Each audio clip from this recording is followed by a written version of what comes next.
अच्छी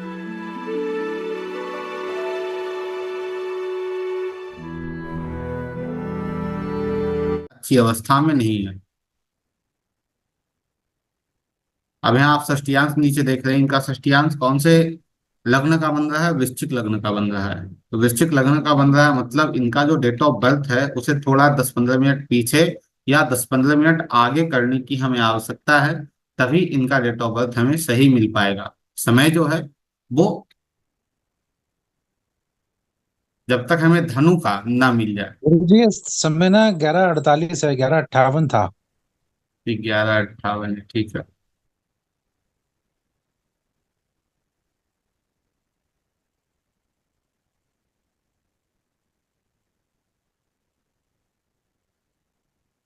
11:58। तब मतलब भी ग्यारह यहाँ कौन अट्ठावन सा? से 12 के बीच का था। 12 करके देखिए। ठीक है।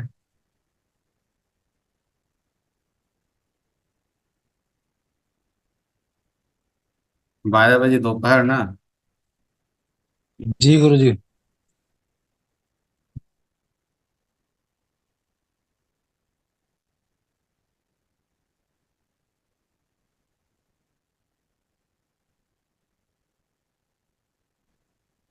जी बिल्कुल। अब ये जो आपका समय है वो उचित है। अर्थात यही आपका डेट ऑफ बर्थ है, 11 जून, 12 बजे दिन में। ठीक है, क्योंकि आपका 1-5-9 में आ रहा है, आपका एक बन गया। तो ये आपकी षष्टियांश कुंडली बिल्कुल सही है। यदि हमें यह नहीं मिल रहा होता तो हम राशि तुल्य को लेकर चलते, राशि तुल्य षष्टियांश हम बनाते, उस पर फिर हम आगे कार्य को करते। तो षष्टियांश कुंडली जो है वो 12 को 5 से गुना करते हैं तो 60 होता है। अर्थात हमारे लग्न कुंडली से यह 5 गुना ज्यादा शक्तिशाली है। 5 गुना ज्यादा शक्तिशाली तरीके से कार्य करता है। अर्थात आपके लग्न कुंडली में जो प्रॉमिस हैं वो आपको चीजें प्रदत्त करें या ना करें, लेकिन जो आपके षष्टियांश कुंडली में योग बना है वो निश्चित ही करेगा। इसलिए करेगा क्योंकि वो आपके पिछले जन्म से चलता हुआ आ रहा है।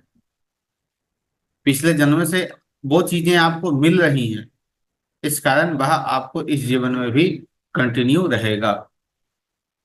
इसी कारण लोग क्या करते हैं, अर्थात जो साधु होते हैं, महात्मा होते हैं, वो क्या करते हैं कि जो उन्हें कष्ट होता है उसे वो भोग जाते हैं।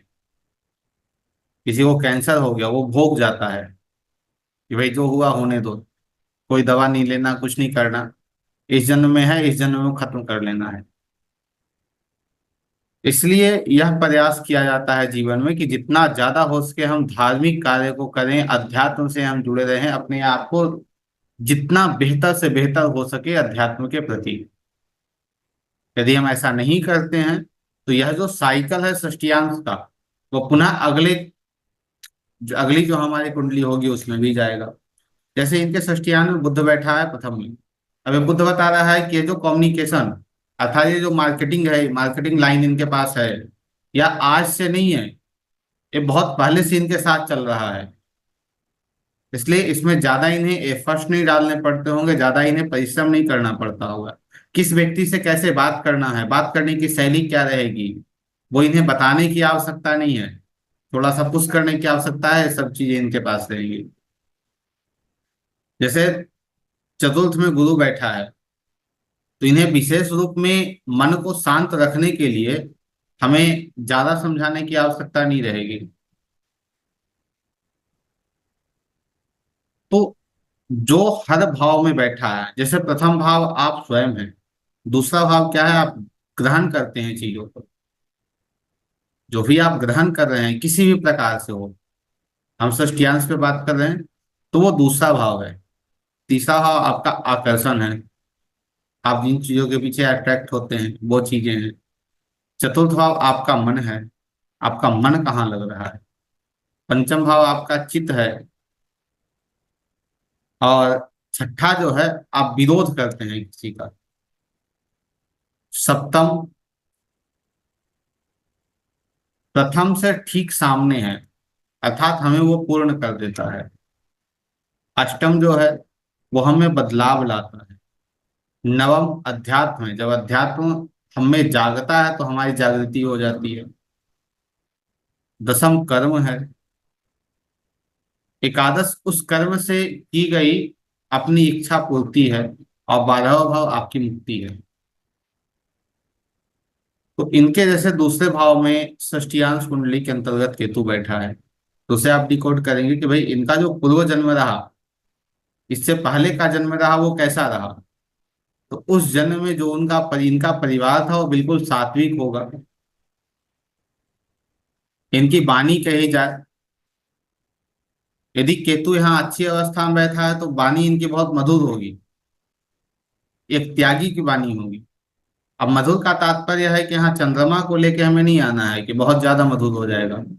वहां केतु बैठा है, और केतु को जो अच्छी चीजें लगती हैं उस पे ही अपना मंतव्य रखता है, बोलता है। और जो चीजें उसे अच्छी नहीं लगती उस पे चंद्रमा ऐसा नहीं है कि वो चलो हमें लाभ दिख रहा है या कुछ भी है तो हम ले लेते हैं, ऐसा नहीं करता है।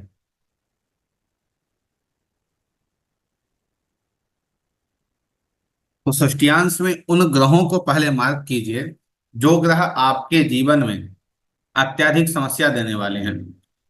अत्यधिक समस्या देने वाले जैसे जो भी ग्रह 6 8 12 के हैं उसे देखिए। जो ग्रह आपके खरेस हैं, खरेस पता है राहुल जी? पुनः एक बार दोहराइएगा हमें, खरेस कौन होते हैं? और सर वो भूल चौबीस गए। 24वां। 22वां ड्रेस कौन? बाईस। हाँ 22वां रिस्पॉन्स है। कैसे निकालते हैं कुंडली में बताइए। ये तो सर याद रहे सर इसका। हम लोग D60 पे चल रहे हैं, आप ड्रेसकॉन को भूल गए हैं, ड्रेसकॉन को भूल गए हैं।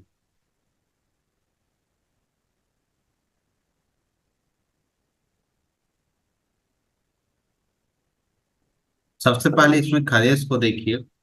ठीक, खरेस के साथ आप देखिए 64वां नववांश। 64वां नववांश भी भूल गए होंगे आप।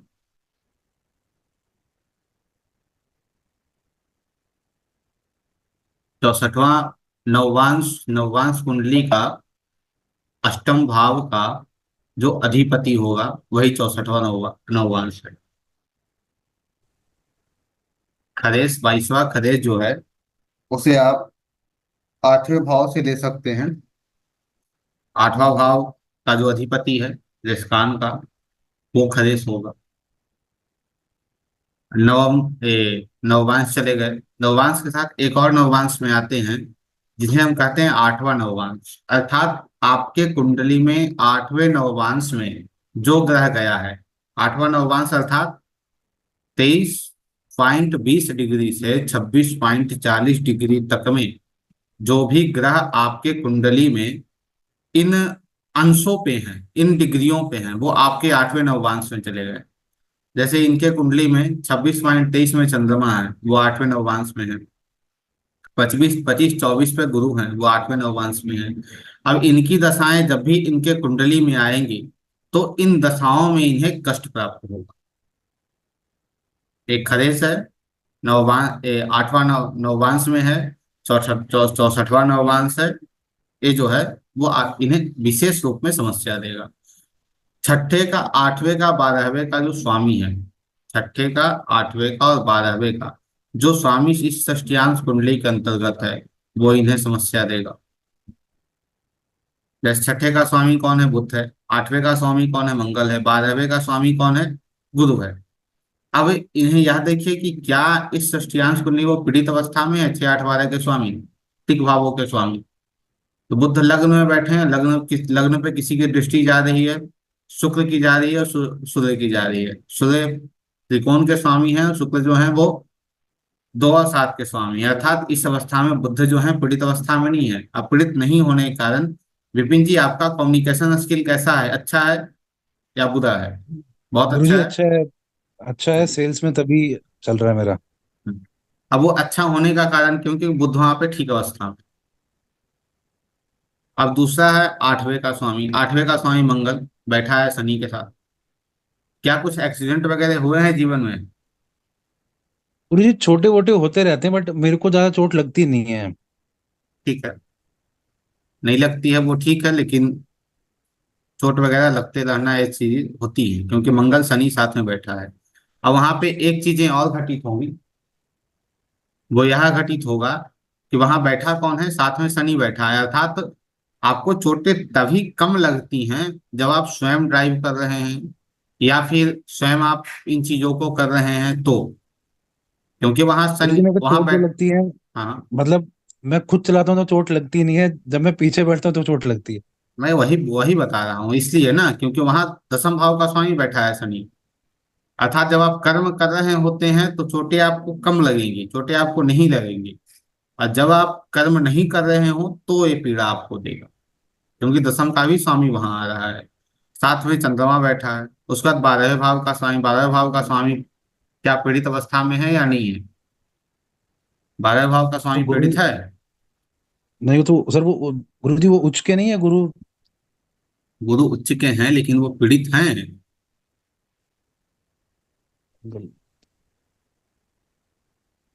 मंगल की दृष्टि भी जा रही है।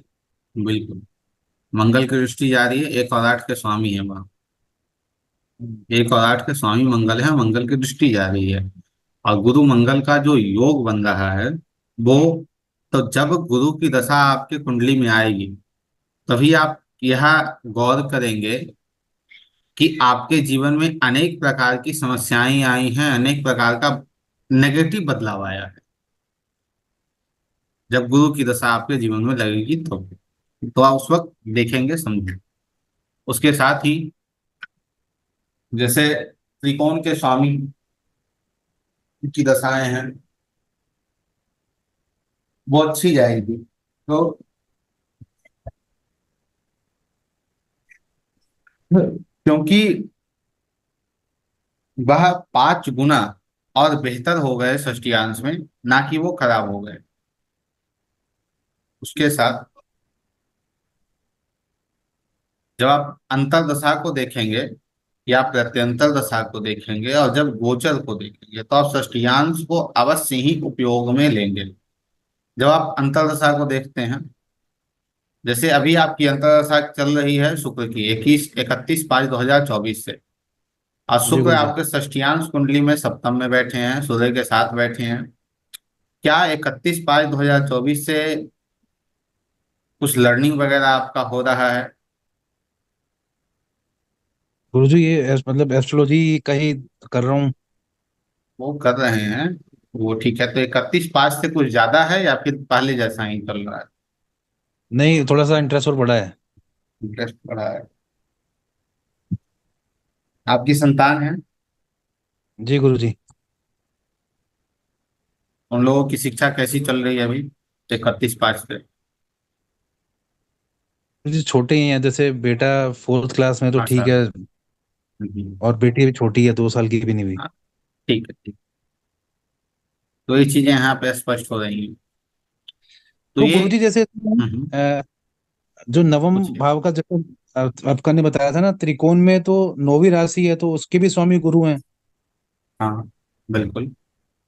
तो फिर रिजल्ट वो मिक्स होगा गुरु की दशा में, क्योंकि अगली दशा गुरु की है मेरी। नहीं, गुरु की महादशा नहीं जाइए, अंतरदशा को देखिए। महादशा में मत जाइए। और अच्छा। रही बात अंतरदशा की, गुरु की, तो गुरु की दशा जब आएगी तो वहां मंगल का प्रभाव जा रहा है। मंगल की 8वीं दृष्टि जा रही है गुरु के ऊपर। तो जब भी गुरु दशा में एक्टिव होगा तो वहां मंगल भी साथ में एक्टिव होगा। जी। तो अचानक बदलाव भी आपके जीवन में लेकर आएगा। और दूसरा क्या है, डिस्पोजिटर राहु केतु का, सभी ग्रह का तो डिस्पोजिटरशिप है ही, लेकिन राहु केतु का जो डिस्पोजिटरशिप होता है ना, बहुत कमाल का काम करता है। आप देखेंगे दशा चल रही है मंगल की, और काम जो है वो राहु का हो रहा है। जी। ठीक है। तो यहाँ पे मंगल जो है वो राहु का डिस्पोजिटर है, इस कारण से जब गुरु की दशा आएगी तो बुध जैसे जैसे एक बात समझ लीजिए। मान लीजिए आप कहीं जा रहे हैं, ठीक है, जी। और कोई व्यक्ति जो है वो कंटिन्यू 24 घंटे आपके निगाहें दिए हुए है कि भैया कहाँ कहाँ जाओगे, क्या क्या करोगे, हम सब देखेंगे और सब तुम्हारे साथ ही हम रहेंगे। तो क्या उस व्यक्ति का प्रभाव आपके ऊपर पड़ेगा या नहीं पड़ेगा? पड़ेगा। बिल्कुल पड़ेगा गुरु। तो वैसे ही यहाँ पे आपके गुरु की स्थिति है। जब मंगल कहीं भी जाए, जब गुरु कहीं भी जाएंगे तो वहां पे मंगल का प्रभाव निश्चित ही पड़ना है, वो पड़ेगा ही पड़ेगा। ठीक है। ठीक है। तो दशा पे हम बात कर रहे थे, तो दशा को जब भी आप देखते हैं तो आप अंतर दशा और प्रत्यंतर दोनों दशाओं में इसे अवश्य लेकर चलिए, अर्थात षष्टियांश कुंडली को अवश्य लेकर चलिए। लेकिन सबसे ज्यादा इसका आप यूज करेंगे कहाँ? बर्थ टाइम रेक्टिफिकेशन में, बीटीआर में।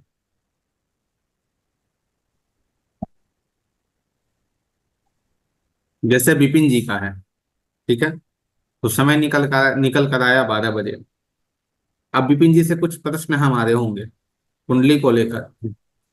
जी गुरु जी। जैसे कुंडली को लेकर यह प्रश्न होंगे कि क्या इनका षष्टियांश कुंडली सही बना या नहीं बना, तो काउंटर प्रश्न मेरा इनसे ही होगा कि भाई ऐसा ऐसा आपका जीवन में हुआ, या कैसा जीवन आपका रहा। जैसे बुध यहाँ बैठा है तो स्पष्ट बता रहा है, गुरु चतुर्थ में बैठा है तो, अगुरु चतुर्थ में बैठा है और बैठा कहाँ का है? 12वें का स्वामी होकर बैठा है वो, और नवम का स्वामी, अर्थात जो भी लग्जरी या अन्य चीजें जब भी इन्हें प्राप्त तभी होंगी जब ये अपने घर से बाहर रहेंगे, अर्थात अपने जन्म स्थान से दूर रहेंगे, तभी वो सारी सुख सुविधा इन्हें प्राप्त होंगी।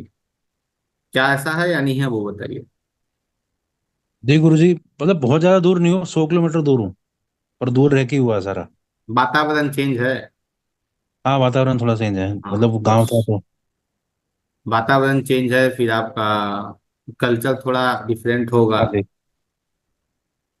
जैसे नदी पार हो जाए और हम शहर से जंगल में चले जाएं, तो वो भी चेंजिंग हो जाएगा, वो चेंज लेकर चला आएगा। एटमॉस्फेयर, वातावरण चेंज होना चाहिए, वो कितना भी दूर हो।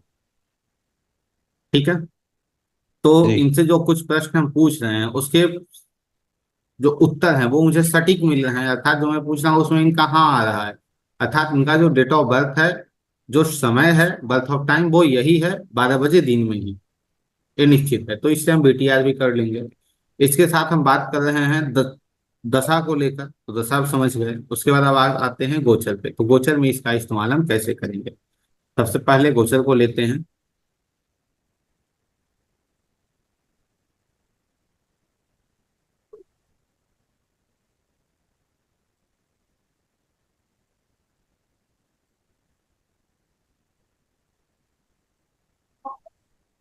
अंदर इनका लग्न कुंडली है, बाहर इनका, हाँ, अंदर बाहर सब मान से, एक मिनट थोड़ा सा चेंज करना पड़ेगा।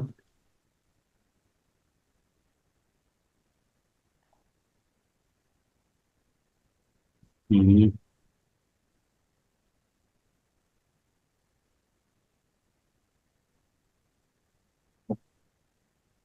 इनकी कुंडली आप लोग बनाइए।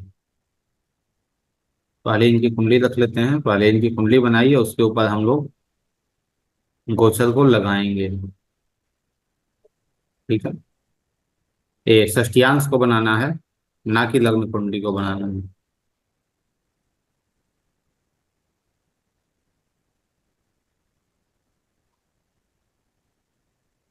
षष्टियांश कुंडली को बना लीजिए।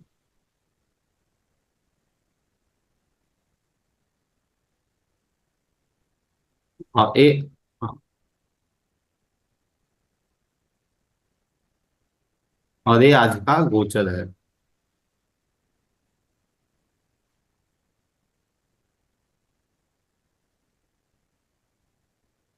हम्म,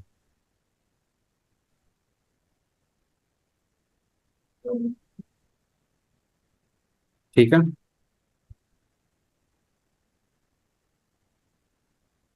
अब मंगल यहाँ तीसरे भाव में गोचर कर रहे हैं, सूर्य पंचम में गोचर कर रहे हैं।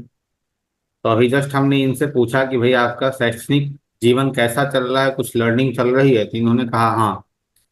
और यह जो सूर्य हैं वो पंचम में आए हैं 16 या 17 अगस्त से, तो 16-17 अगस्त से ज्यादा इनका रुझान आ गया होगा लर्निंग के ऊपर, कुछ खेल कूद के ऊपर इनका ज्यादा रुझान चला गया होगा।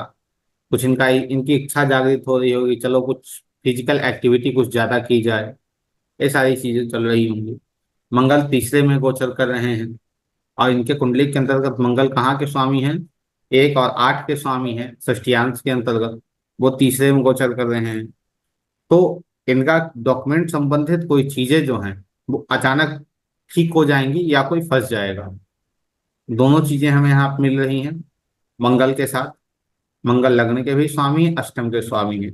और विशेषकर फिजिकली एक्टिविटी करने की इच्छा इनकी ज्यादा जागृत हो रही होगी कि चलो कुछ ज्यादा लिख लेते हैं या कुछ फिजिकल एक्टिविटी कर लेते हैं। मंगल गोचर में अभी वहां चल रहे हैं, इस कारण से। बुध चतुर्थ में चल रहे हैं गुरु के ऊपर। बुध स्वामी कहाँ के हैं इनके कुंडली में? तो बुध स्वामी है इनके कुंडली में तीसरे के और छठे के षष्टियांश के अंतर्गत। इसके प्रभाव से बुध का चतुर्थ में आना यह स्पष्ट कर रहा है या इनके घर में किसी की सेहत खराब हो सकती है या इन्होंने अभी कुछ दिन पहले ही कोई कर्ज लिया हो।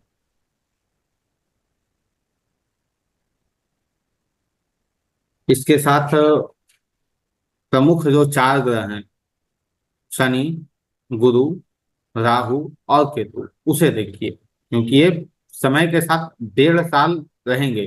गुरु 1 साल रहेंगे।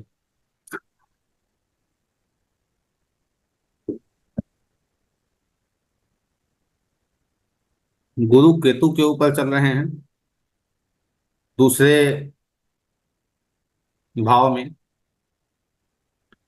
और यह अभी 31 13 अप्रैल या 31 अप्रैल से परिवर्तन हुआ है। मुझे स्मरण नहीं है वो कब परिवर्तित हुए हैं गोचर में।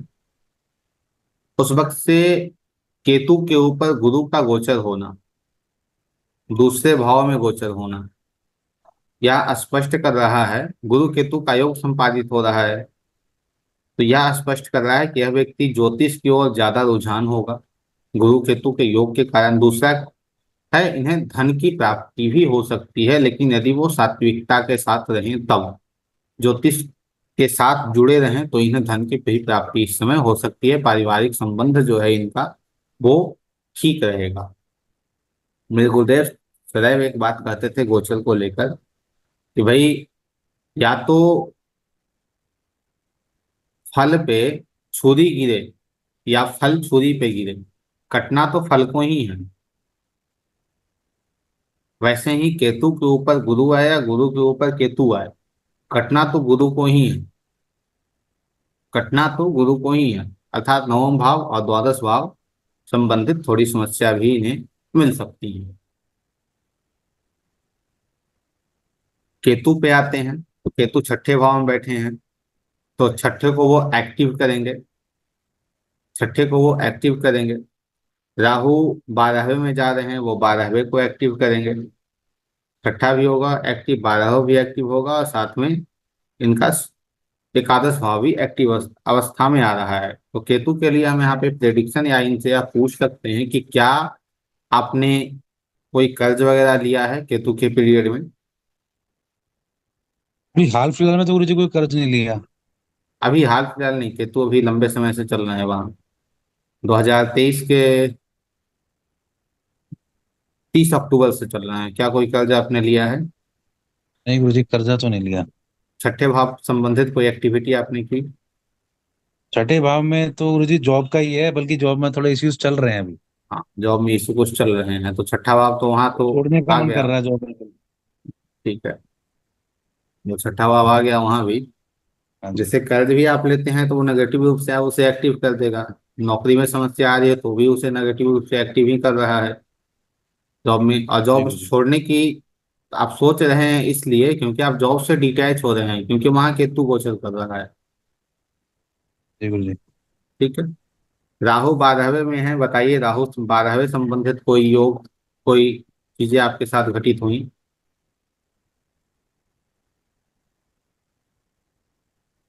कहीं कहीं घूमने गए आप? घूमने गया था बट अभी, हाँ मतलब टाइम हो गया। कितना? मई जून में 2000 गया था घूमने। 2023 के अक्टूबर के बाद आप घूमने गए हैं या नहीं? 30 अक्टूबर के बाद? नहीं गुरु जी, घूमने गए नहीं, बट मन बहुत कर रहा है, मतलब हाँ, तो हरिद्वार ऋषिकेश जाइए, गंगा जी में जाने का। जाइए घूम कर आइए फिर। तो योग जी चल गुरु जी। रहा है, घूम कर आइए। शनि एकादश में बैठे हैं और वो दशम के एकादश के स्वामी है, वहां वो गोचर कर रहे हैं। शनि की दृष्टि कहाँ जा रही है? शनि की दृष्टि लग्न पे जा रही है। थोड़े आप आलसी भी अभी हो रहे होंगे। जी गुरु जी बिल्कुल। डिसिप्लिन जो है वो थोड़ा भटक रहा होगा, ड्यूटी नहीं ठीक से है। उसके साथ शनि की दृष्टि पंचम पे जा रही है, तो पांचवा भाव तो आप जी एक्टिव कर रहे हैं, अच्छी अच्छी अवस्था में एक्टिव कर रहे हैं। उसके साथ शनि की दृष्टि जो है वो अष्टम पे भी जा रही है। अष्टम पे जाने के कारण ही आप इन चीजों से अर्थात ज्योतिष से आप जुड़े हैं। ठीक है।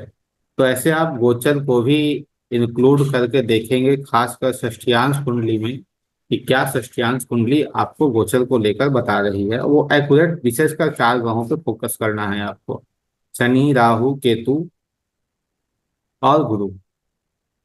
गुरु और शनि के गोचर को यह मानिएगा,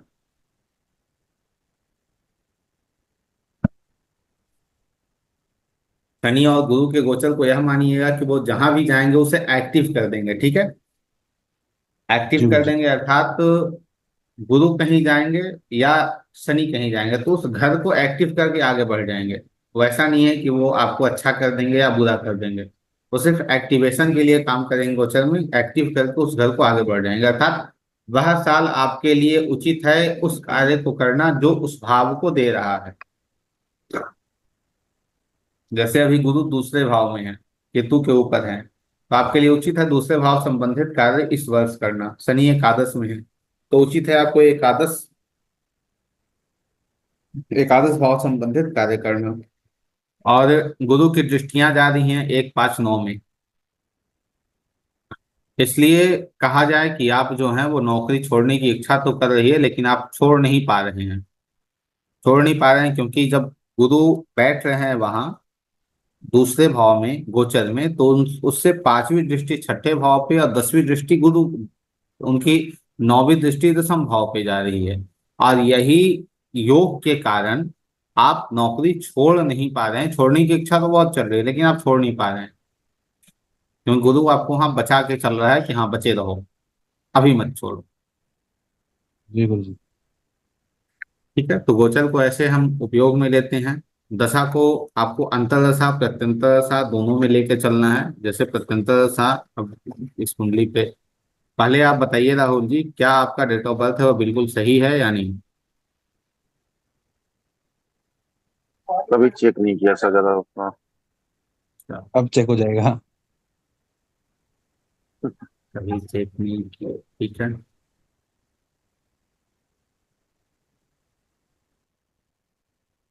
आपका लग्न जो है, हाँ, चंद्रमा। और एक बात और ध्यान दीजिएगा, जैसे हमने दो चीजों पे बात आपसे कर ली कि भाई लग्न और चंद्रमा, इन दोनों से संबंधित आपका जो है वो षष्ठियांशा होगा। इन दोनों के त्रिकोण में जो राशियां होंगी उससे ही संबंधित आपका षष्ठियांशा का लग्न होगा। लेकिन ध्यान यह आपको देना है कि लग्न मजबूत है या चंद्रमा मजबूत है। जैसे लग्नेश जो है वो आपको अच्छी अवस्था में मिल रहा है या चंद्रमा मिल रहा है।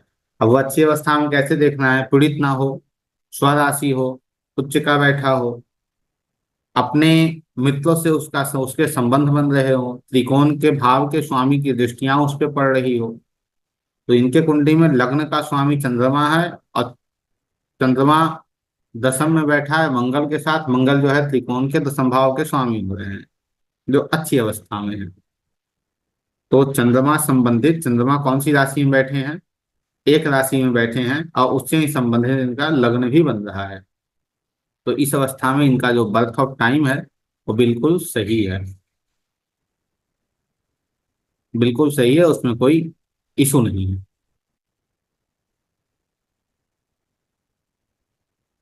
अब इसके ऊपर हम प्रत्यंतर को कैसे हम लोग अक्ष वेदांश में लगाए थे, आप लोगों को याद होगा। अक्ष वेदांश में कैसे हम लोग लेके चलते दशा को, प्रत्यंतर दशा को, वैसे ही प्रत्यंतर को हम इसके ऊपर लगाएंगे। जैसे अभी राहु 29/7/2024 से चल रहे हैं। ठीक है, राहु 12वें में है, केतु यहाँ है। क्या राहु केतु से किसी का संबंध हो रहा है? कोई ग्रह का संबंध हो रहा है? राहुल जी आपसे मैं पूछ रहा हूँ।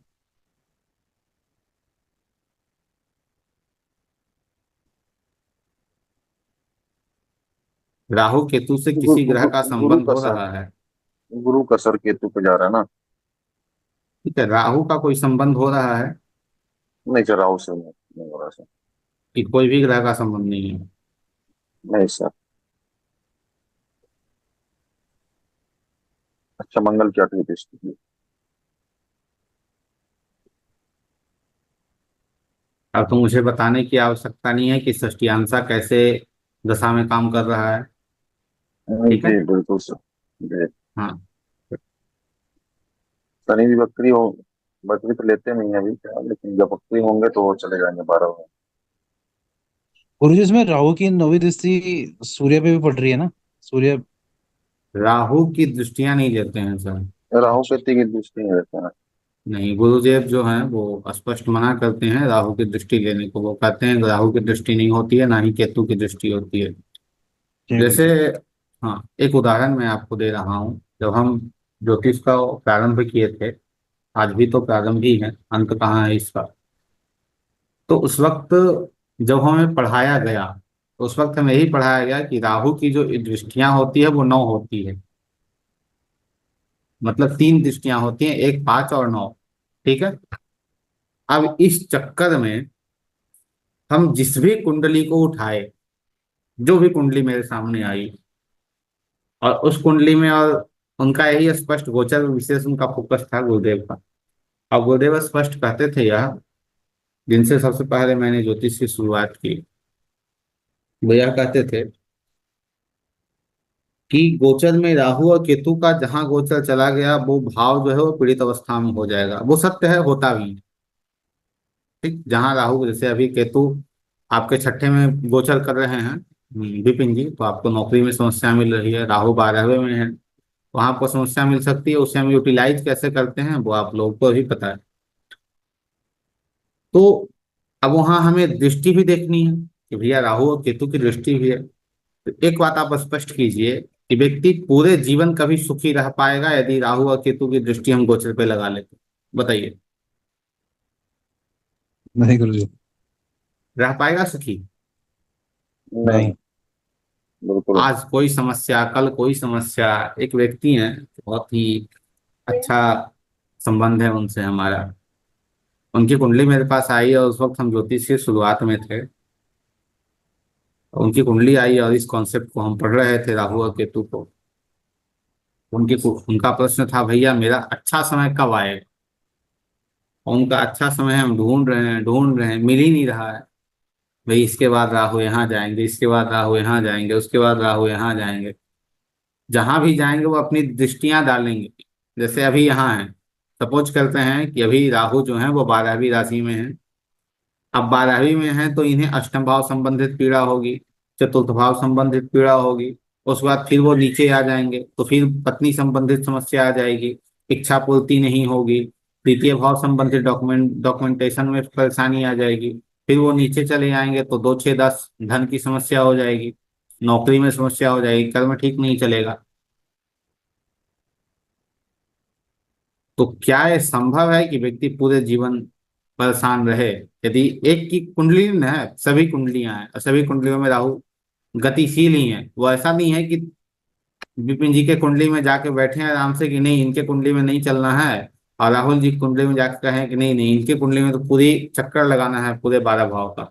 ऐसा तो है नहीं। तो इस कारण से दृष्टियों को गुरुदेव सदैव कहते हैं कि नहीं लेना चाहिए, वो लेते भी नहीं है वो। इसलिए जहां से हम ज्योतिष को समझ पाए कि ज्योतिष क्या है, इस कारण से हम दृष्टि को नहीं लेते हैं। तो राहु केतु की अभी हम बात, गोचर पे अभी हम बात कर रहे थे। तो इनके कुंडली में भी गोचर लगाइए तो चीजें बहुत। अभी हम दशा पे बात कर रहे थे, तो दशा को अभी हमने एक देखा। जैसे उससे पहले इनकी दशा रही चंद 5/7/2024 से 29/7/2024 तक मंगल की। मंगल इनके कुंडली में षष्टियांश में इन 2 भावों को रूल कर रहे हैं और साथ में पंचम भाव को रूल कर रहे हैं। तो यह समय इनके लिए, ज्योतिष के लिए, एक बदलाव के लिए अच्छा समय रहा होगा। उसके साथ पीछे जाते हैं तो एक से एक लंबा पीरियड कोई हमें मिल जाए प्रत्यंतर दशा में, उसे देखने में ठीक रहेगा। शुक्र का 5/3/2024 से 12/5/2024 तक शुक्र रहे। शुक्र बैठे हैं गुरु के साथ में, और गुरु इनके कुंडली में इन दो भावों को रूल कर रहे हैं। हम्म, राहुल जी, आपने एडमिशन कब लिया था?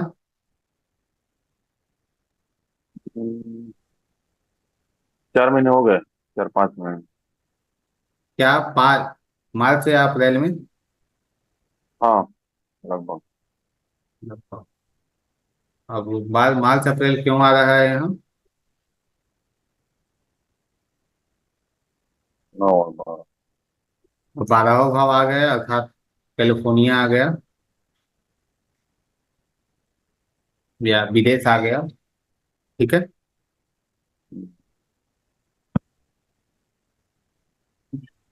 9वां भाव उच्च शिक्षा आ गई। ऐसे दशा को लेते हैं। और बहुत से चीजें हमने कल, अब परसों आपसे बात की थी कुंडली के अंतर्गत कि क्या क्या चीजें हम देखते हैं। आप बताते जाइएगा, फिर उस पर हम बात करते चले जाएंगे। ऐसा नहीं हो फिर हमारे स्मरण से निकल जाए, फिर वो आज भी चीजें छूट कर रह जाएंगे। गोचर।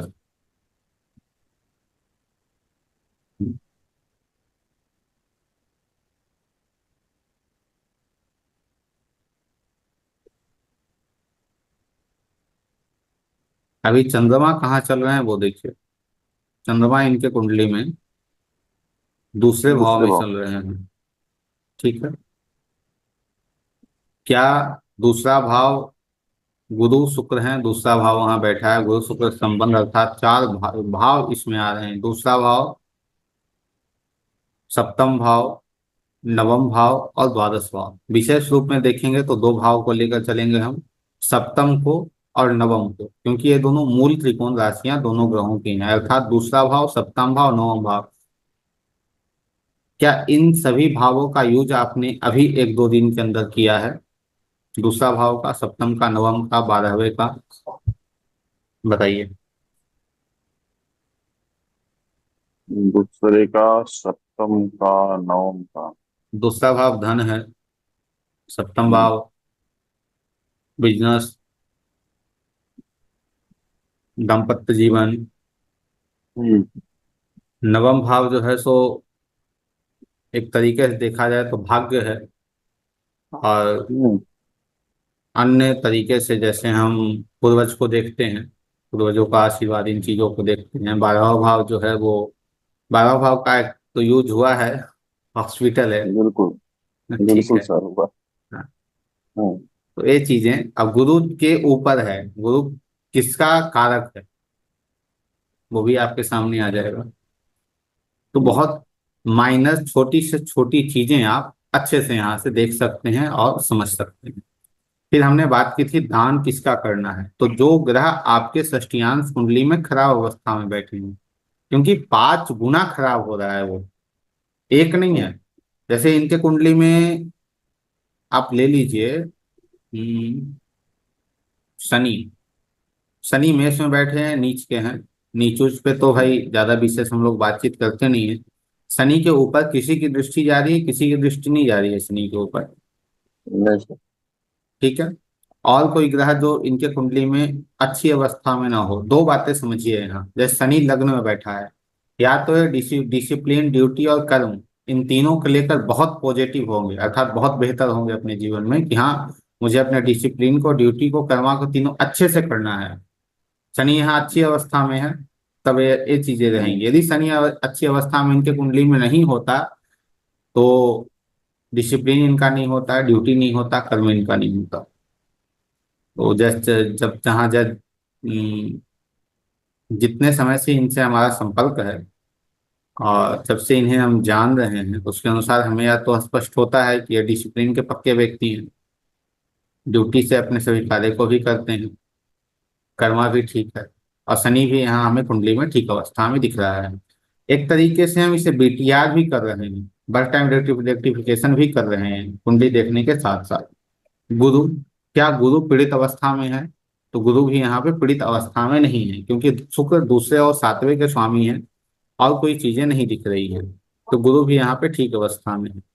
गुरु ठीक अवस्था में होने के कारण दूसरा भाव है, अर्थात इनकी वाणी।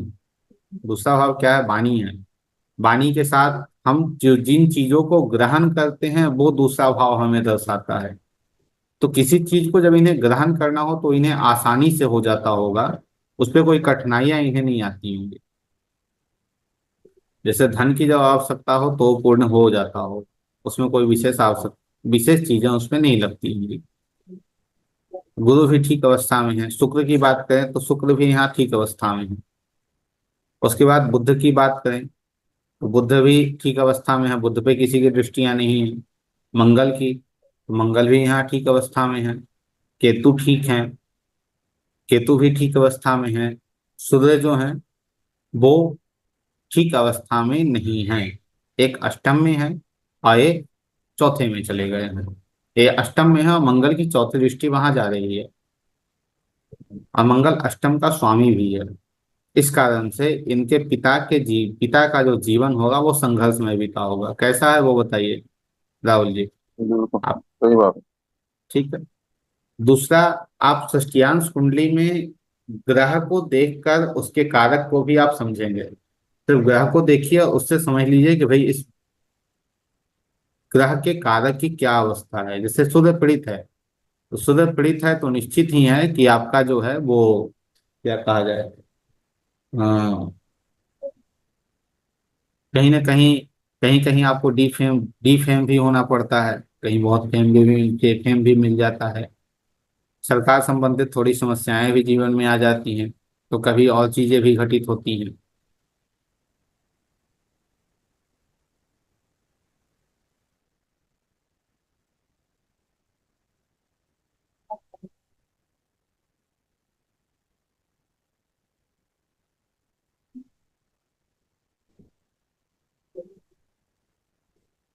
ठीक है। जी अब इनके कुंडली में खूबसूरती यह है।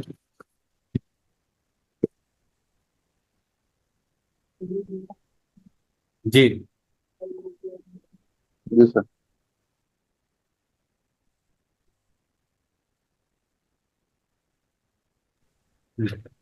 तो इसके बाद इनके कुंडली में यह खूबसूरती है कि चतुर्थ भाव का स्वामी अष्टम भाव का स्वामी चतुर्थ में आया है, माफ कीजिए पंचम में आया है, पंचम का स्वामी अष्टम में गया है, जो राशि परिवर्तन योग बना रहा है और एक तरीके से ज्योतिष के लिए बहुत बड़ा योग बना रहा है।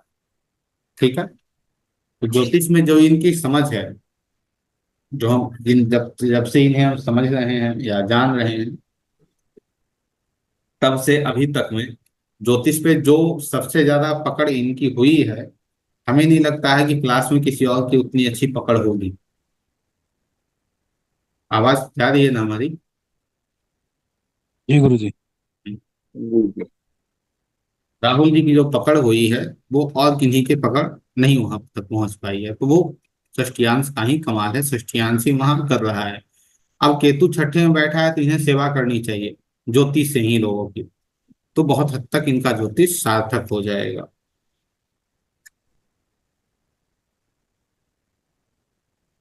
इनके षष्टियांश कुंडली में एक और योग हमें देखने को मिलता है, गुरु शुक्र और केतु का योग, जो बहुत ही अच्छा योग है। अर्थात आप लोगों की सेवा कीजिए ज्योतिष के माध्यम से, लेकिन कभी ज्योतिष को धन कमाने का जरिया नहीं बनाइए।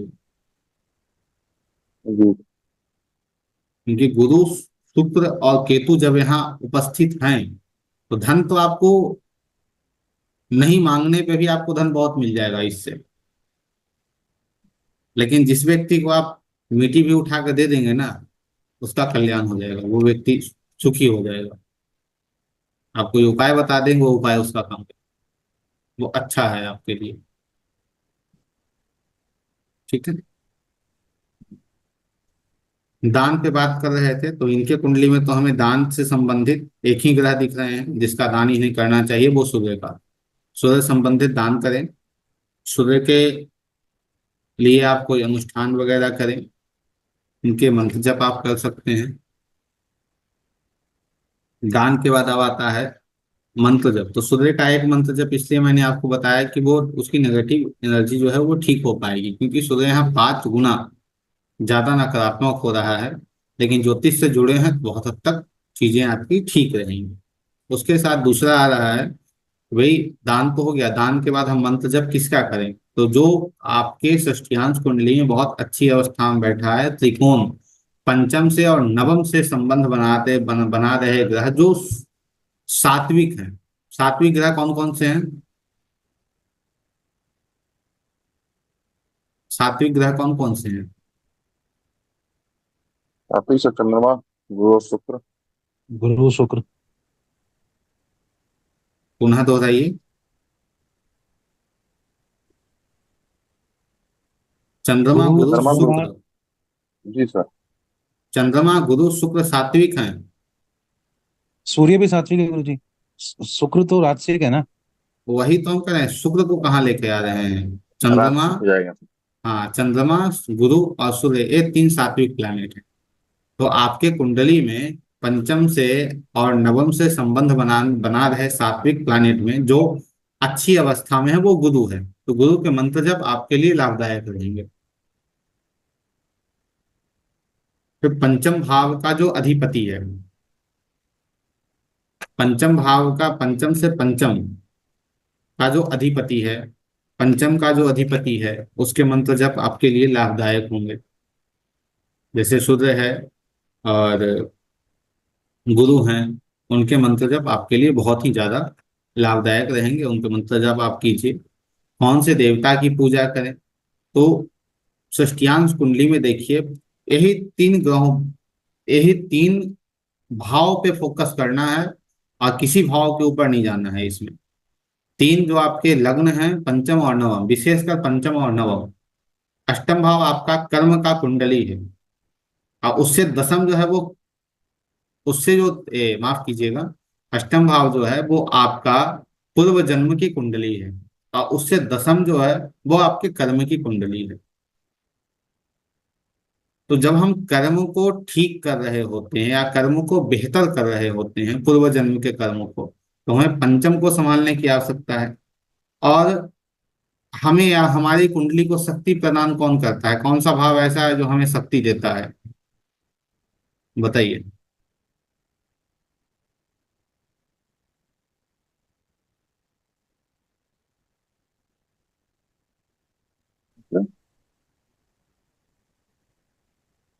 कौन सा भाव है? गुरु जी नवम तो नहीं है।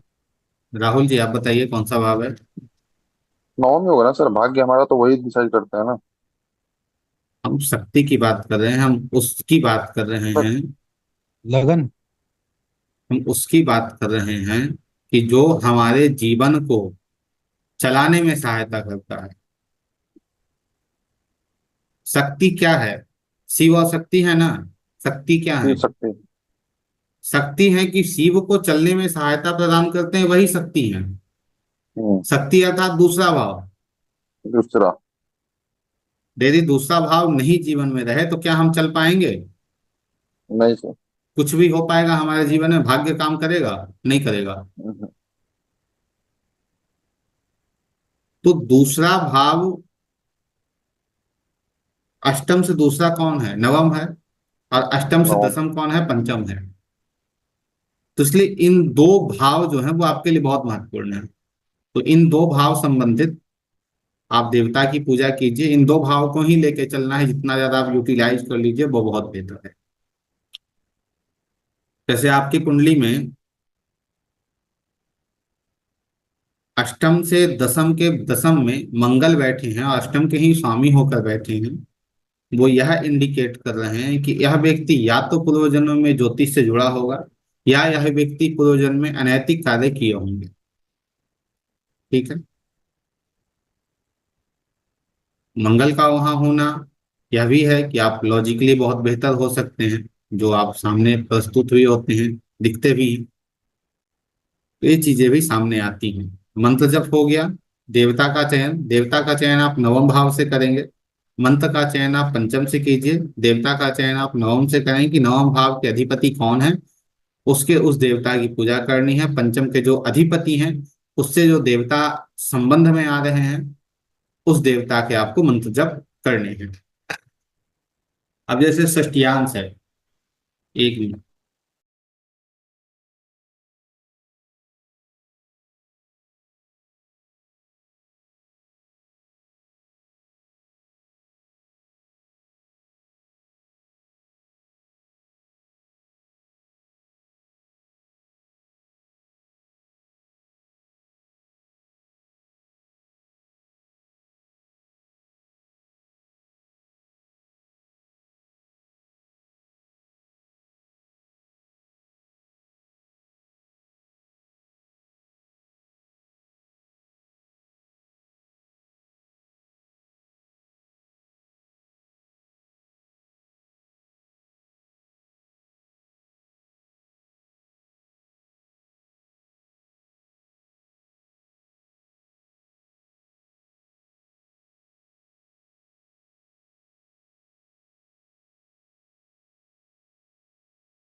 आवाज आ रही है?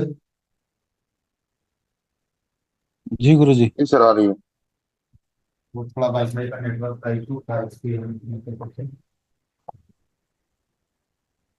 जी। जैसे षष्ठियांश जो है, वो 60 भागों में विभक्त है, अर्थात इसके 60 भाग हैं। जैसे नववांश है, वैसे ही इसके षष्ठियांश के 60 भाग होते हैं। तो ये 60 भाग कैसे कार्य कर रहे होते हैं, उसे एक बार समझ लें।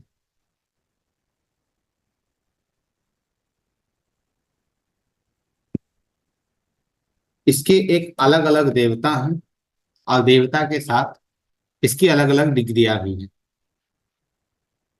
60 भाग में जब राशि को आप तोड़ेंगे तो एक भाग कितने कितने डिग्री का होगा? 0.30 होगा ना? जी सर। तो 0.30 के अंतर्गत तो इसके 60 भाग हों, तो इसके अलग अलग देवता हैं, और अलग अलग देवता अपने नाम के अनुसार कार्य करते हैं। इसे लिख लीजिएगा, जो 60 देवता हैं उसे, या फिर हम इसे ग्रुप में ही डाल देंगे, ठीक है।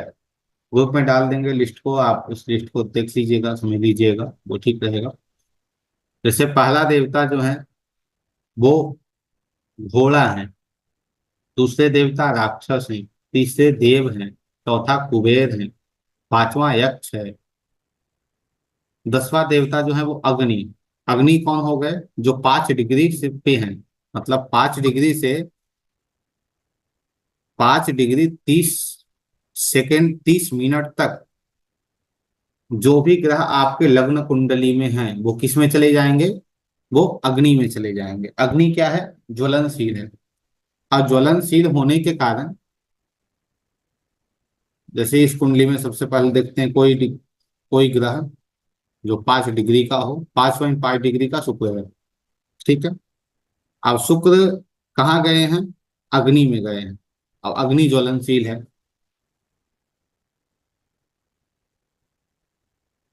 तो वहां चीजें क्या होंगी?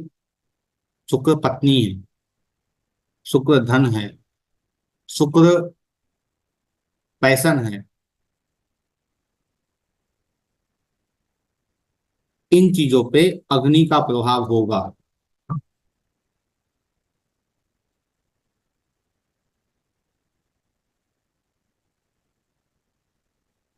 जैसे 17वां जो देवता है वो आपके आते हैं 0.8 30 मिनट से 9 डिग्री तक अमृत आते हैं, जो 17वें देवता हैं। अब इस डिग्री के बीच में अर्थात 8:30 से 9 डिग्री तक में जो भी ग्रह आएंगे वो अमृत में चले जाएंगे। अब अमृत कैसा है? अमृत कैसा है? तो अमृत चंद्रमा है। जैसे चंद्रमा को हम रीड करते हैं वैसे अमृत को रीड करेंगे। तो स्वच्छ है, वो सात्विक है। उस डिग्री के अंतर्गत जो ग्रह चले जाएंगे वो क्या हो जाएंगे? चंद्रमा ऐसे स्वच्छ हो जाएंगे और सात्विक हो जाएंगे। उसके साथ ही जैसे मरुत है, तो मरुत देवता 49 होते हैं। और मरुत जो देवता हैं वो भागवत महापुराण के अंतर्गत उनका वर्णन आपको मिलेगा। ऐसा आप इंटरलिंक करेंगे मंगल से। जैसे मरुत है वैसे ही मंगल है। मंगल अग्नि है और मरुत जो आते हैं वो 7 डिग्री से 7.5 डिग्री के बीच में आते हैं। तो ये कितना माइनर लेके जा रहा है। अब मान लीजिए किसी के कुंडली में, षष्ठीयांश कुंडली में बहुत खराब योग बैठे हैं, कोई अच्छे योग नहीं आ रहे हैं, बहुत खराब योग सब बैठे हैं, और उसमें भी है वो कैसे कार्यरत होगा, या वो हम देख रहे हैं कि उसका जो जीवन है वो बहुत अच्छा चल रहा है। बहुत अच्छा क्यों चल रहा है? तो उसमें आपको दिखेगा कि उसका जो लग्न है ना वो अच्छे षष्ठीयांश में जाके बैठा है। जैसे 17वां षष्ठीयांश अमृत है, उसमें जाके बैठा है। जैसे इनका जो है वो 4:33 से पुष्य नक्षत्र में आ रहा है, तो 4:33 से आ जाते हैं गदल। गदल जो है वो गदल भी अच्छे हैं, देवता जो है वो अच्छी अवस्था में है। तो गदल में आने के कारण इनके षष्ठीयांश कुंडली में जितने भी योग बने होंगे बुरे योग, वो कम प्रभावशाली हो जाएंगे। वो उतने प्रभावशाली नहीं रह पाएंगे क्योंकि वहां पे गदल आ रहा है। लेकिन किसी का षष्ठीयांश जो है वो अच्छी अवस्था में ना हो, षष्ठीयांश का लग्न, जैसे काल है, काल आपका आ जाता है 7.30 से 8 डिग्री तक। अब जिसका 7.30 से 8 डिग्री का लग्न होगा उसका काल का षष्ठीयांश बनेगा। और जिसका काल का षष्ठीयांश बनेगा उसके साथ क्या चीजें घटित होंगी? वह कोई भी कार्य करेगा तो वहां समस्या है। काल किस ग्रह से आप लेते हैं? शनि से। आप यह गौर कर रहे होंगे शनि और मंगल को हम ज्यादातर यहाँ पे खराब चीजों में लेकर चल रहे हैं, जो चीजों को खराब कर रहे हैं। आपके षष्ठीयांश कुंडली में शनि की राशि में और मंगल की राशि में जो भी ग्रह बैठ जाएंगे वो आपके लिए थोड़ा समस्यादायक हो जाते हैं। जैसे इनके कुंडली में, राहुल जी कुंडली में चंद्रमा 10वीं राशि में बैठा है। 10वीं राशि में बैठने के कारण वो क्या करेगा? वो थोड़ा समस्यादायक इनके लिए हो जाएगा। चंद्रमा हो जाएगा जैसे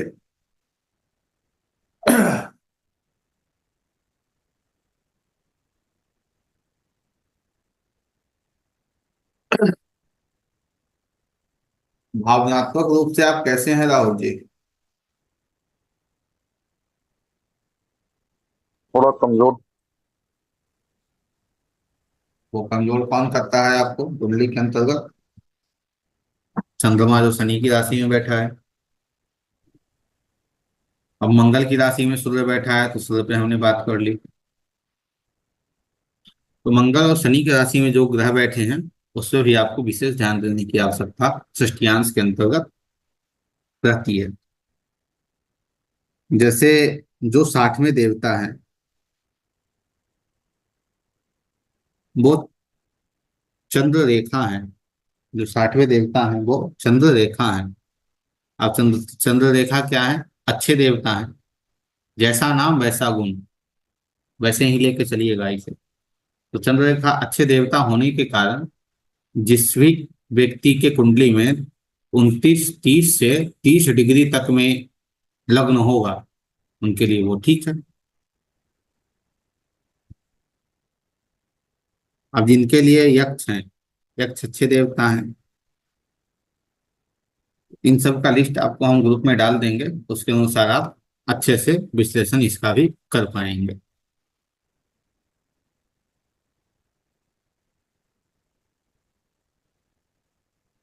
1 5 9 2 6 10 3 7 11 4 8 12, 1 5 9 धर्म त्रिकोण।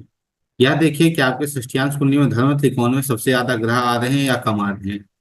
यदि आपके धर्म त्रिकोण में सबसे ज्यादा ग्रह आ रहे हैं तो धीरे धीरे आप धार्मिक प्रवृत्ति के हो जाएंगे। 2 6 10 में सबसे ज्यादा ग्रह आ रहे हैं तो आप उस ओर चले जाएंगे।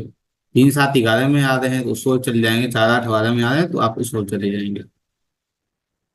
उपाय या यूटिलाइजेशन, लग्न के समान ही वर्ग सृष्टि को भी रखा गया है, इसलिए आप दोनों के अंतर्गत आप उपाय भी कर सकते हैं, यूटिलाइजेशन भी कर सकते हैं। वर्ग सृष्टि षष्टियांश से भी आप उपाय करेंगे, कोई बाधा नहीं है, कोई ये नहीं है यहाँ उपाय नहीं करनी है। जैसे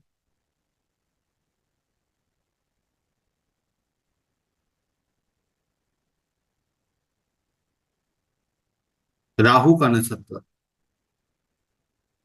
केतु का नक्षत्र, शनि का नक्षत्र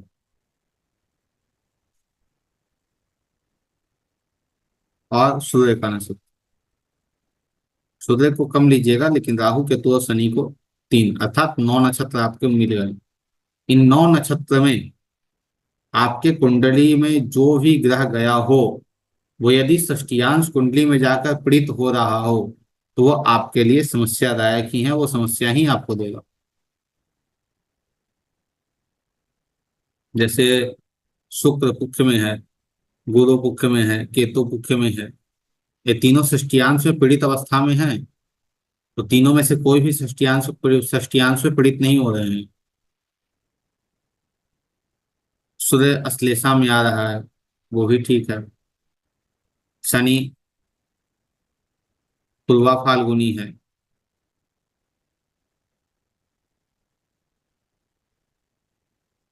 तो ये चीजें भी ठीक हैं। तो ऐसे हम षष्टियांश को समझते हैं। कोई प्रश्न आपका षष्टियांश को लेकर तो बताइए। गुरु जी एक बार मेरा बता देते कि किसके मंत्र जाप ठीक रहेंगे। ठीक।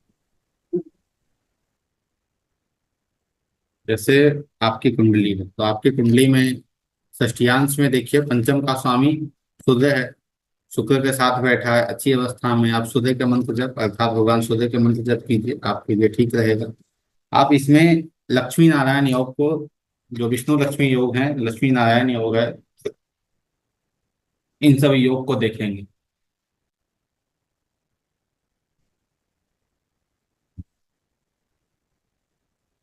ठीक है। तो सूर्य के मंत्र जप आपके लिए ठीक है। देवताओं में है तो आप भगवान विष्णु की पूजा कीजिए, भगवान विष्णु के नृसिंह अवतार की पूजा कीजिए, आपके लिए वो ठीक रहेगा। और नृसिंह अवतार क्यों? क्योंकि वहां आपके नौ में चंद्रमा, शनि और मंगल तीनों आ रहे हैं। तो आप भगवान के नृसिंह अवतार की पूजा, भगवान शिव के मंत्र जप और दान यदि आपको करना हो तो आप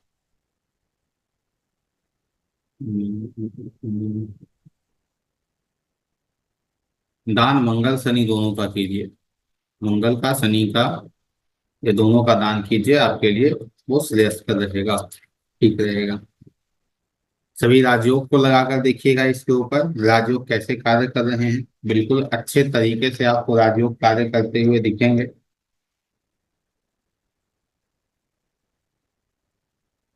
जैसे गुरु जी इसमें सूर्य नीच के हैं तो उसका भी कोई फर्क वो पड़ता है क्या? फर्क पड़ता है, जैसे इस कुंडली में माइंड छोटी से छोटी चीजें आपको फर्क पड़ेगी, बहुत छोटी चीजें, क्योंकि वो 5 गुना बड़ा बन जाएगा। इसमें 5 कुंडलियों की ताकत इसको मिल जाएगी, तो वो समस्यादायक हो जाएगा आपके लिए। और क्योंकि सूर्य जैसे लग्नेश भी हैं D1 के।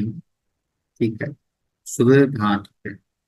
और आपकी षष्टियांश कुंडली में पंचम और सप्तम का स्वामी दोनों का संबंध बन रहा है, सूर्य और शुक्र का, तो ये आपके लिए अच्छा रहेगा, ना कि बुरा रहेगा। सूर्य और शुक्र का संबंध जो है वो आपके लिए बेहतर है, ठीक है, एक धन योग को बना रहा है।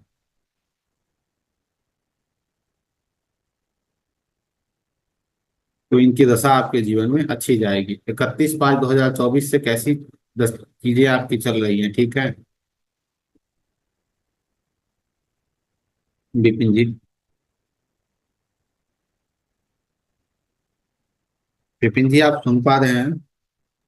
जी गुरु जी, बीच में आवाज शायद मेरा नेटवर्क का इशू हो गया था। हाँ, 31/5/2024 से आपका कैसा चल रहा है? गुरु जी, जॉब के लिए तो थोड़ा इश्यू चल रहा है। जॉब में इशू चल रहा है, लेकिन ऐसे कैसा चल रहा है, ठीक चल रहा है? बाकी तो नॉर्मल है, हाँ जी।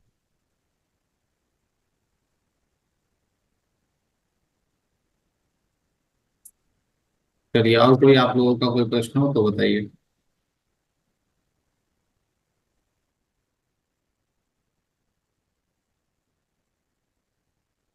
और आप इसमें उस दिन बोल रहे थे जो, हम्म, जैसे कि आपने बताया था कि 12 जन्मों तक हम अपने को देख सकते हैं इसमें, बिल्कुल। पर उसमें जो हम अष्टम को कन्वर्ट करके ही देखना पड़ेगा ना, जैसे कि इस जन्म के लिए हम जैसे अष्टम को चले गए। देखिए, ये जो 12 जन्म तक हम देखेंगे वो आपका षष्टियांश को पहले हम यहाँ लगा देते हैं। पहले पहला ये जन्म तो सुधर जाए, 12 जन्म तो चलेंगे ही। ये आपका षष्टियांश हो गया, ठीक है। अब इस षष्ठियांश के अंतर्गत आपका एक पूर्व जन्म की कुंडली बन गई, ठीक है।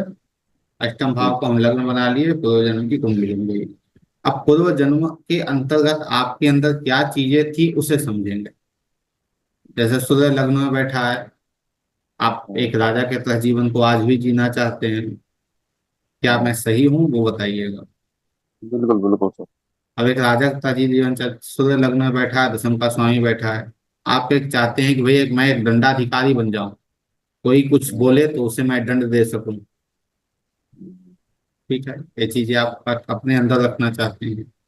उसके साथ चंद्रमा तीसरे में बैठा है, आप यात्रा आपके जीवन में बहुत रहेंगी, यात्रा आप करेंगे।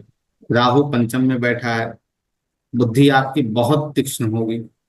और मैं तो यह कहूंगा कि भाई आप किस व्यक्ति से क्या बोलेंगे,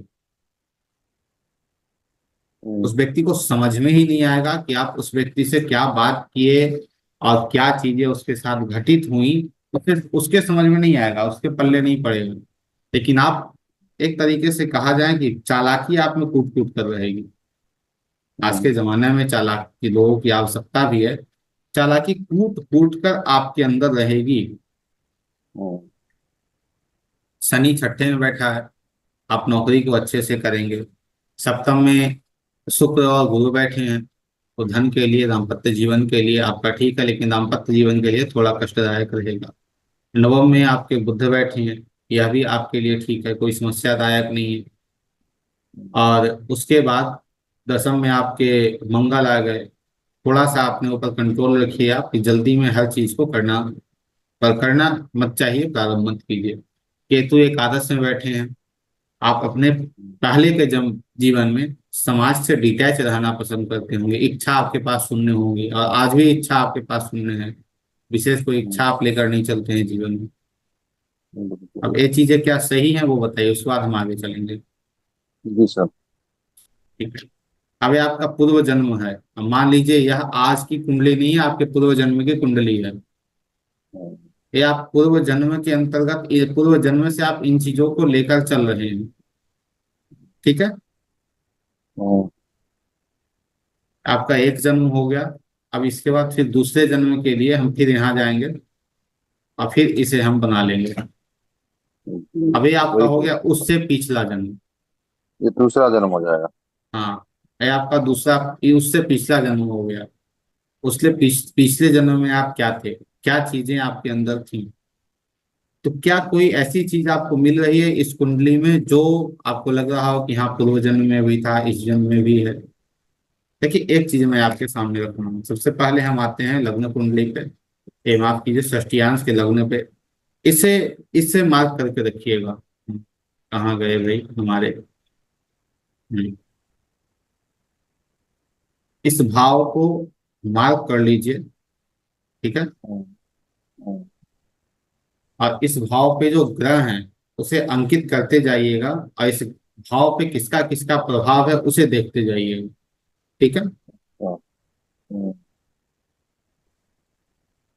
ये आपकी हो गई पूर्व जन्म की कुंडली, अर्थात पूर्व जन्म में राहु का प्रभाव पंचम भाव पे रहा एक जन्म, ठीक है। हम्म। और कोई ग्रह का प्रभाव इस पे आया, और मंगल का प्रभाव रहा जो इस जन्म में भी है, देख मंगल, रहे हैं, हाँ। इस जन्म में भी आ रहा जी, है जी। मंगल राहु। अब फिर उससे पीछे एक जन्म और जाइए,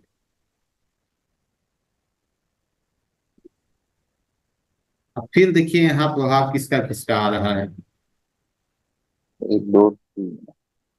यहाँ शनि। बताइए। शनि का असर। शनि का प्रभाव आ रहा है ना। हम्म, शनि अष्टम के स्वामी हो रहे हैं, शनि का प्रभाव आ हम्म। रहा है। और कोई ग्रह का प्रभाव आ रहा है? नहीं आ रहा है। नहीं, ये तीसरा था या दूसरा था? तीसरा था। तीसरा था। चौथे में चल के देखते हैं। चौथे में यहाँ गुरु और शुक्र बैठे हैं। हम्म। प्लस सूर्य। गुरु शुक्र और सूर्य, आप चौथा भी हो गया। ध्यान से देखिएगा आप लोग सभी इस कुंडलियों को, जैसे वो जादूगर कहता है ना, ध्यान से देखिए यहाँ क्या होने वाला है, वैसे ध्यान से देखिएगा हर कुंडली को। आपको एक चीज एक कॉमन दिखेगी इनके कुंडली में, जो आज इस जन्म में भी इनके साथ कैरी हुआ है। चार हो गया। पांचवे में जाइए, पांचवा देखिए।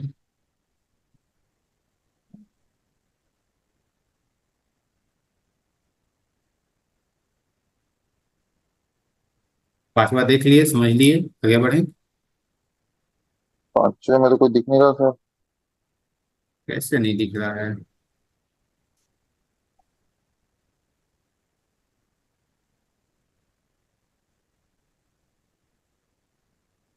तो ये योग। Okay, okay.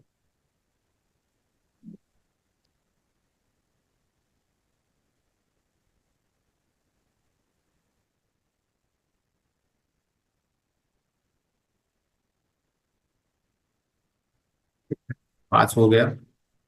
अब छठे पे चलते हैं। छठे में देखिए, यहाँ बुध आए हैं।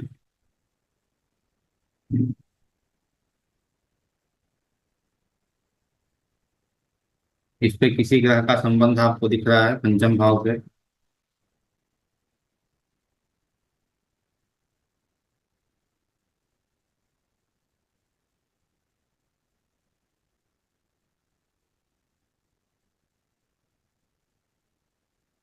ठीक है। 6 हो गया। सातवां बढ़ते हैं।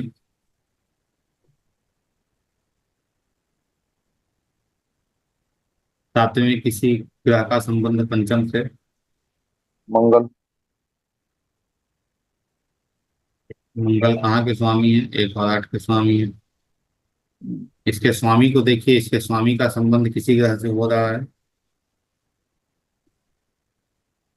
नहीं हो बुध रहा है। स्वामी का बुध किसी ग्रह से नहीं है, ठीक है। अपने से तीसरे में जाके बैठे हैं। इससे फिर आगे बढ़िए। हाँ, ये कौन सा भाव आ गया? दूसरा भाव, एक मिनट रुक जाइएगा।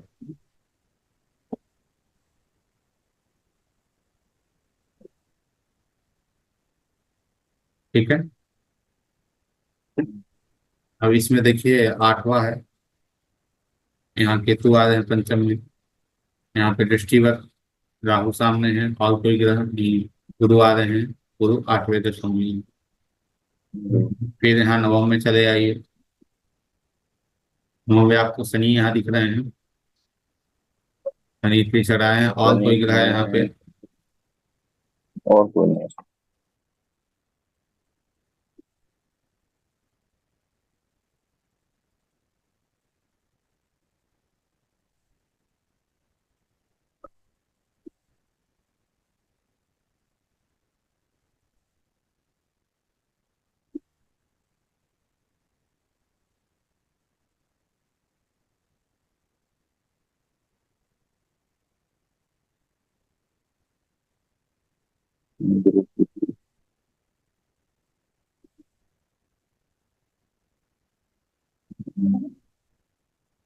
शनि।